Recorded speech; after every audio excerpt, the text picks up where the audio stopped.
नमस्कार। आकाशवाणी जयपुर अजमेर से प्रस्तुत है प्रादेशिक समाचार।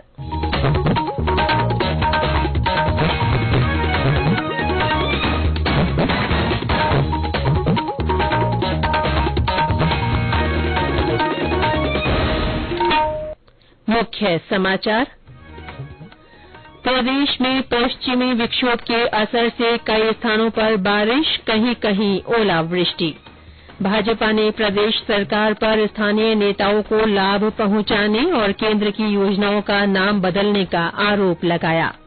प्रधानमंत्री नरेंद्र मोदी के आकाशवाणी से प्रसारित मन की बात कार्यक्रम की 100वीं कड़ी को प्रदेश में जनता ने उत्साह के साथ सुना। और राज्य में पिछले कुछ दिनों से बढ़ रहे कोरोना संक्रमण के मामलों में आई कमी, 183 नए संक्रमित मिले।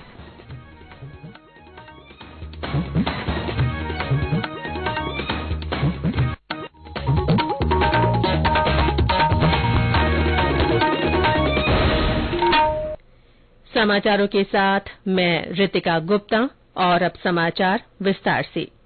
प्रदेश में पश्चिमी विक्षोभ के असर से कल भी कई स्थानों पर बारिश हुई, कहीं कहीं ओले भी गिरे। भरतपुर में आज तीसरे दिन भी मौसम में बदलाव देखा गया। वहां रात से ही हल्की बरसात जारी है। ठंडी हवा चलने से तापमान में भी गिरावट आई है। भरतपुर में आज तीसरे दिन भी मौसम का मिजाज बदला रहा। आसमान में काले बादल छाए रहे और रात्रि से ही रुक रुक कर हल्की बरसात हो रही है। इसके साथ ही ठंडी हवा चलने से मौसम खुशनुमा हो गया है और लोगों को गर्मी से राहत मिली है। मौसम विभाग के अनुसार तापमान में लगातार गिरावट आ रही है और अधिकतम तापमान 29 डिग्री सेल्सियस तथा न्यूनतम तापमान 20.9 डिग्री सेल्सियस पर पहुंच गया है। मौसम विभाग ने आने वाले दिनों में भी बरसात होने की संभावना जताई है। शिव कुमार वशिष्ठ, आकाशवाणी समाचार, भरतपुर। बारां जिले में कल शाम तेज हवाओं के साथ जोरदार बारिश हुई। ग्रामीण क्षेत्र में ओलावृष्टि भी हुई। रविवार शाम 8 बजे से तेज हवाओं के साथ बारिश का दौर देर रात तक चलता रहा। बारिश इतनी तेज थी कि शहर के नालों में उफान आकर पानी सड़कों पर फैल गया। नालों में उफान आने से प्रताप चौक पर स्थित कुछ दुकानों में पानी घुस जाने से व्यापारी अपना सामान समेटते नजर आए। जिला मुख्यालय के समीप जलवाड़ा क्षेत्र में भारी ओलावृष्टि भी हुई, जिससे खेतों और सड़कों पर सफेद चादर बिछ गई। अटरू के माइता क्षेत्र में भी भारी बारिश के साथ ओलावृष्टि हुई। हालांकि खेतों में फसलें नहीं होने से ज्यादा नुकसान नहीं हुआ, मगर शादी विवाह का सीजन होने से शादी समारोह स्थल तहस नहस हो गए, जिससे आयोजकों को भारी परेशानी उठानी पड़ी। लक्ष्मीचंद नागर, आकाशवाणी समाचार, बारां।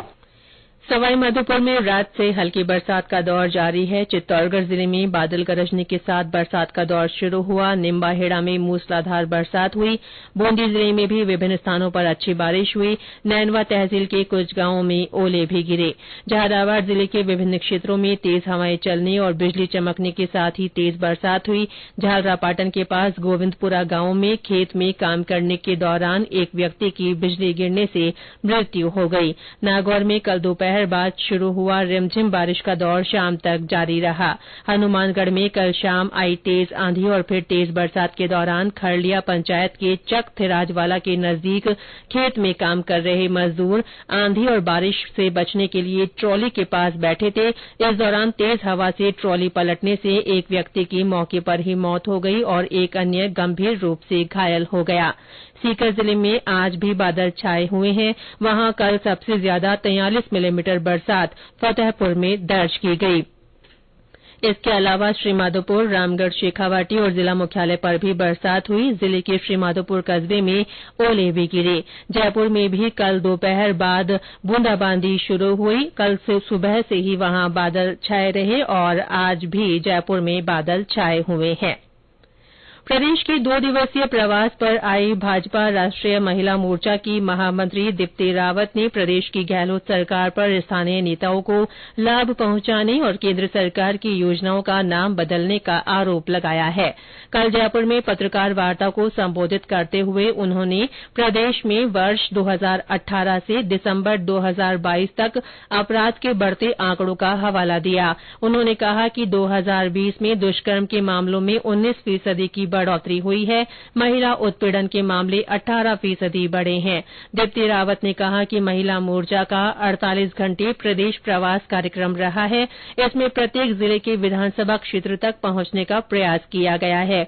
अपने प्रवास के दौरान मोर्चा केंद्र सरकार द्वारा चलाई जा रही स्वास्थ्य योजना के तहत गर्भवती महिलाओं के पोषण सहित अन्य योजनाओं के सफल क्रियान्वयन की जानकारी ले रहा है। उन्होंने कहा कि केंद्र सरकार प्रत्येक योजना के लिए 75% अनुदान दे रही है, लेकिन प्रदेश की कांग्रेस सरकार की गलत नीतियों के कारण आमजन तक लाभ नहीं पहुंच रहा है।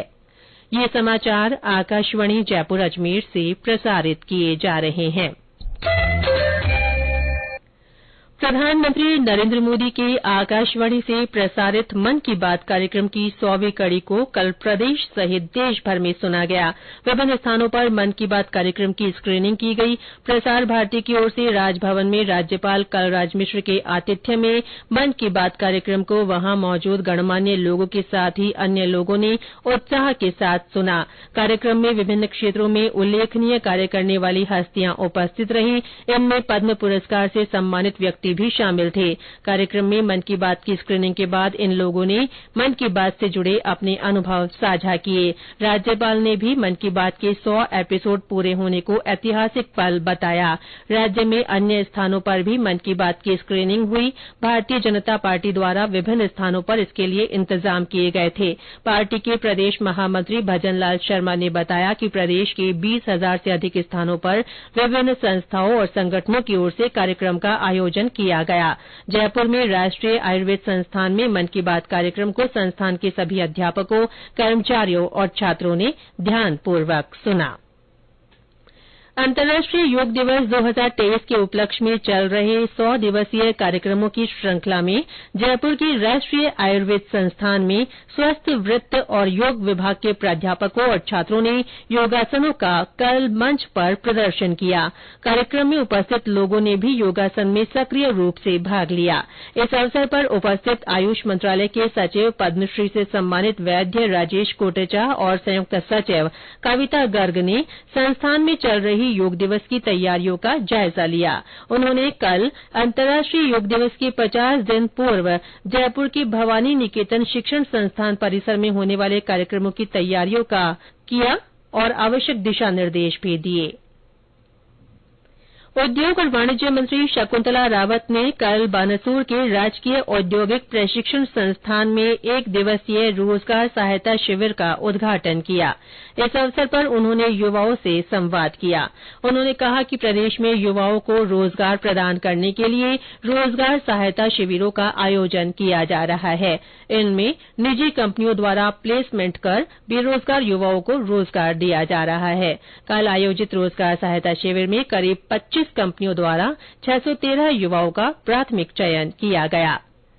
देश में कल कोरोना संक्रमण के कुल 5,874 नए मामले सामने आए। केंद्रीय स्वास्थ्य मंत्रालय ने बताया कि इस दौरान 8,148 व्यक्ति संक्रमण से स्वस्थ हुए। इधर प्रदेश में कल कोरोना के 183 नए संक्रमित मिले। कल संक्रमण से किसी भी व्यक्ति की मृत्यु नहीं हुई। पिछले 24 घंटों में 323 संक्रमितों के रिकवर होने के बाद सक्रिय मामले कम होकर अब 2,690 रह गए हैं। गौरतलब है कि पिछले दिनों प्रदेश में 300 से ज्यादा संक्रमण के मामले मिल रहे थे। आकाशवाणी जयपुर के समाचार विभाग की ओर से अंतर्राष्ट्रीय मोटा अनाज वर्ष के उपलक्ष्य में अपने श्रोताओं में मोटा अनाज के प्रति जागरूकता के लिए संदेश श्रृंखला चलाई जा रही है। इसमें श्रोता संदेश भेजकर बता सकते हैं कि वे अपने भोजन में मोटा अनाज किस तरह काम में लेते हैं। आज सुनिए झुंझुनू से हमारे श्रोता का संदेश।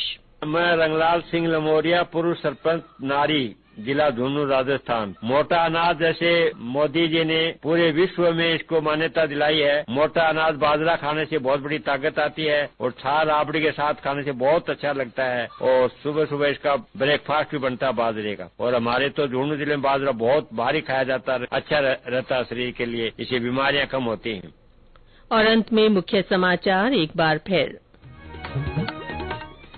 प्रदेश में पश्चिमी विक्षोभ के असर से कई स्थानों पर बारिश और कहीं कहीं ओलावृष्टि हुई है। भाजपा ने प्रदेश सरकार पर स्थानीय नेताओं को लाभ पहुंचाने और केंद्र की योजनाओं का नाम बदलने का आरोप लगाया है।